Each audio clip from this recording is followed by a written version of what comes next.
ஆன்மீக நேயர்கள் அனைவருக்கும் இனிய காலை வணக்கம். சிம்ம ராசியில் பிறந்தவர்களுக்கான ஜோதிட பலன்கள். ஒவ்வொரு பகுதியிலும், அதாவது ஜோதிடம் சம்பந்தப்பட்ட ஒவ்வொரு பகுதியிலும் எந்தெந்த ராசிக்காரங்களுக்கு நீங்கள் செய்யக்கூடிய பரிகாரத்தின் பலன் உங்களுக்கு கிடைக்கும். அதாவது கல்யாணம் ஆகலை, வேலை கிடைக்கல, தாமதம் ஆகுது, இந்த மாதிரி ஏதாவது ஒரு கோரிக்கையை வச்சு நீங்கள் பரிகாரம் பண்ணிட்டு வரீங்க. அந்த பரிகாரத்தின் பலன் உங்களுக்கு கிடைக்கணுமா? உங்கள் ஜாதகத்தில் கிரக நிலைகள் நல்லபடியாக இருந்தால் தான் உங்களுக்கு கிடைக்கும். இந்த பகுதியில் சிம்ம ராசியில் பிறந்தவங்களுக்கு நீங்கள் செய்யக்கூடிய பரிகாரத்தின் பலன் எப்பொழுது உங்களுக்கு கிடைக்கும் அப்படிங்கிறத பற்றி இந்த பகுதியில் நான் சொல்லியிருக்கேன். சிம்ம ராசினா அதில் உள்ள நட்சத்திரங்கள் மகம், பூரம், உத்திரம். இந்த 3 நட்சத்திரத்தில் பிறந்தவனுக்கும் சிம்ம ராசிக்காரனுக்கும் நீங்கள் செய்யக்கூடிய பரிகாரத்தின் பலன் இப்பொழுது உங்களுக்கு கிடைக்கும். சரி, திரிகோணாதிபதிகள்.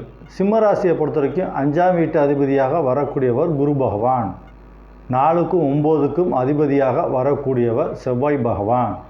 ராசி அதிபதியாக வரக்கூடியவர் சூரிய பகவான் ஆவார்.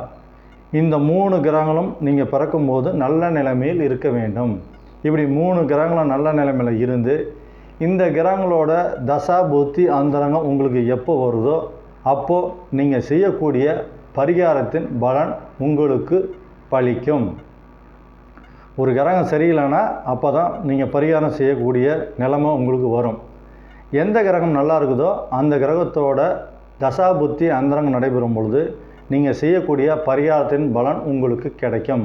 அது எது வேணாலும் இருக்கும். அதாவது நீங்கள் எதற்கு வேணால் பரிகாரம் செஞ்சுட்டு வரலாம். அந்த பரிகாரத்திற்கும் பலன் கொடுக்கக்கூடிய நேரம்னு ஒன்று இருக்கணும். அந்த நேரம்தான் திரிகோணாதிபதிகள். லக்னாதிபதி, 5ஆம் வீட்டு அதிபதி, 9ஆம் வீட்டு அதிபதி. இந்த கிரகங்களோட தசாபுத்தி அந்தரங்கம் நடைபெறும் பொழுது தான் நீங்கள் செய்யக்கூடிய பரிகாரத்தின் பலன்கள் உங்களுக்கு கிடைக்கும். அது வரைக்கும் நீங்கள் பொறுமையாக தான் இருந்தாகணும். நன்றி.